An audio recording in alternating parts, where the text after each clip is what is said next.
IMF's common framework must be reformed to deliver real relief, not merely more processes.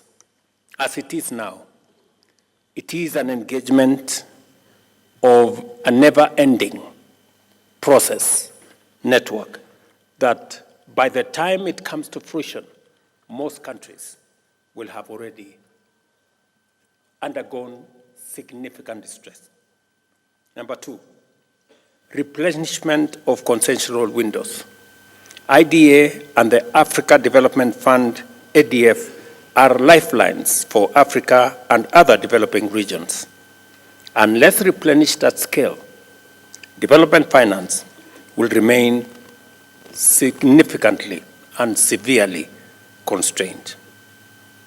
Number three, capital adequacy and multilateral development bank reform. Balance sheet optimization is insufficient. It cannot deliver the trillions required. AFDB's issuance of US $750 million in hybrid capital 2 years ago is commendable, but marginal compared to the challenges we face. MDB capital increases are necessary and, in fact, are an imperative. Special drawing rights were intended to support climate action and resilience. They must not become another instrument of conditionality. The Resilience and Sustainable Facility designed to channel SDRs for climate has become an add-on to IMF programs bound by traditional conditions. SDRs must serve people, not procedure. Number five, energy sector integration. IMF debt sustainability analysis must account for energy sector reform. Without significant investment in power systems, green industrialization will remain a deferred dream. Colleagues, the reality is clear. In the coming years, most climate and development finance will flow through the IMF and MDBs. Without reform and replenishment, our calls, however passionate, will remain rhetorical. MDB reform is the only path to meaningful, scalable financing in the foreseeable future. This requires a united stand and a strong collective voice from Africa, the Caribbean, and across the developing world. Only together can we ensure that the international finance system becomes an enabler of resilience and prosperity rather than a structural barrier. Thank you for your attention. For the Caribbean community, this summit on the African continent represents a homecoming. For centuries, our peoples were separated by an ocean, by a colonial system, and by an international economic order. Nevertheless, we have remained connected through an enduring spirit and a shared heritage.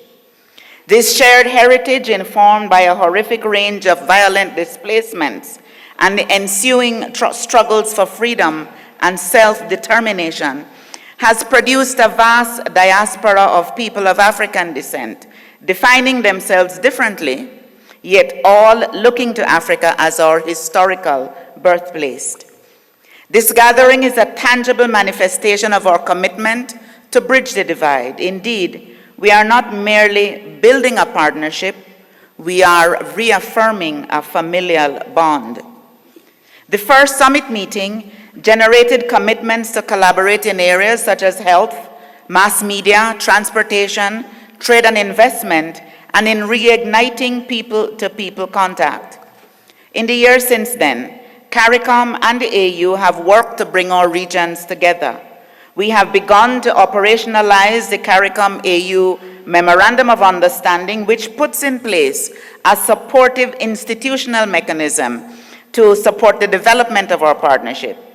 We have launched the Health Development Partnership for Africa and the Caribbean and drafted an action plan for its first year to fulfill our shared goal of enhancing our capacity to meet health sector development needs. Yesterday, the second meeting between CARICOM and African Ministers of Health was held, concretizing the foundation for ongoing active engagement and collaboration.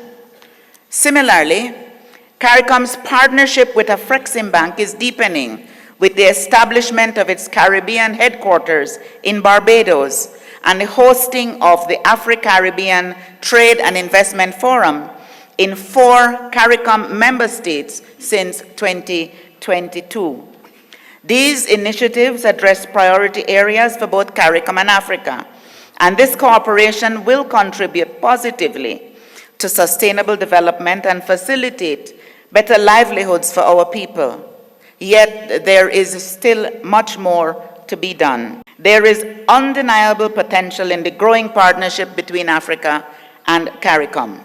Further solidifying this partnership would stand as a testament to the enormous benefits of South-South cooperation, which has become an urgent necessity given the rapid changes in the international order.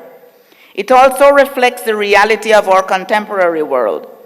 Just decades ago, many of our countries fought for independence and faced great hardships in our movement for self-determination. Most are only now raising their first and second generation of people who will have no personal recollection of colonial rule. We stand today as a bloc of developing nations determined to secure a prosperous future for our people. We recognize but are undaunted by the challenges ahead of us, for we recognize that our combined strength is a formidable asset. The theme for this summit, a transcontinental partnership in pursuit of reparatory justice for Africans and people of African descent through reparations, is particularly timely as the international community observes the second International Decade for People of African Descent, which began in January of this year.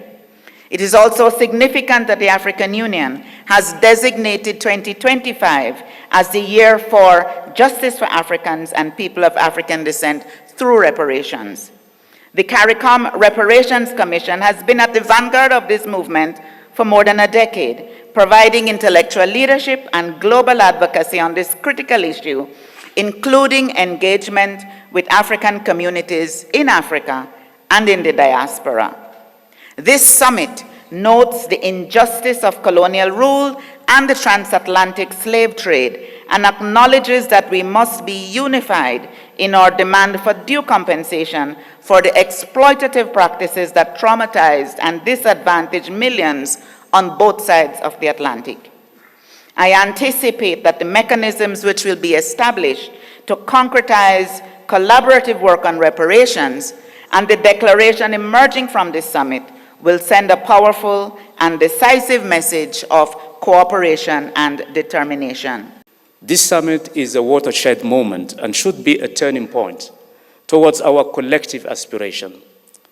Historians will certainly put on record that from Addis Ababa, Africa and the Caribbean renewed their covenant to honor our ancestors, to uplift our descendants, and reclaim our shared destiny in freedom, justice, and unity.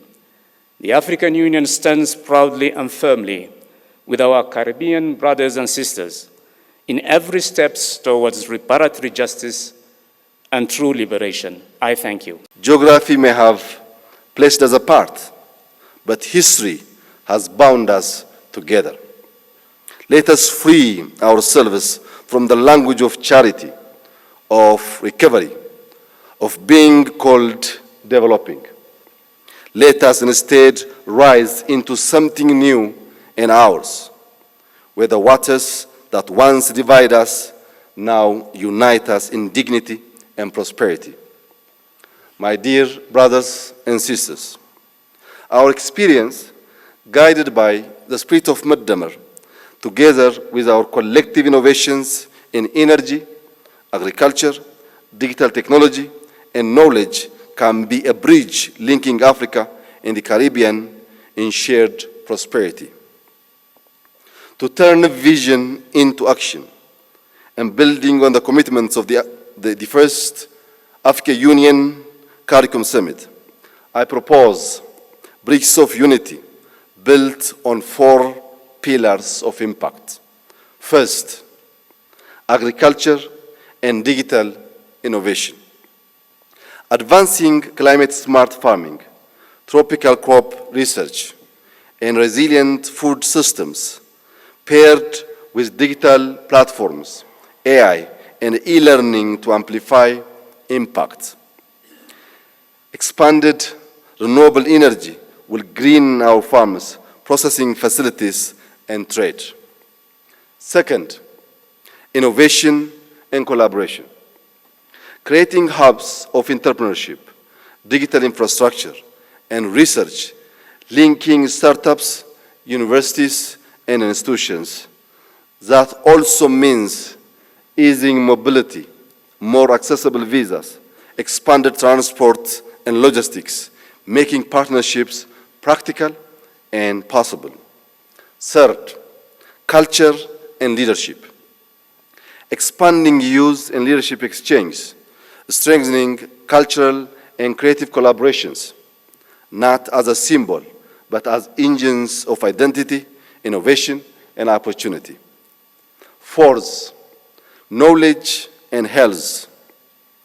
Building research networks to address tropical medicines, marine ecosystems, and climate, harnessing our collective knowledge to solve shared challenges and improve health outcomes.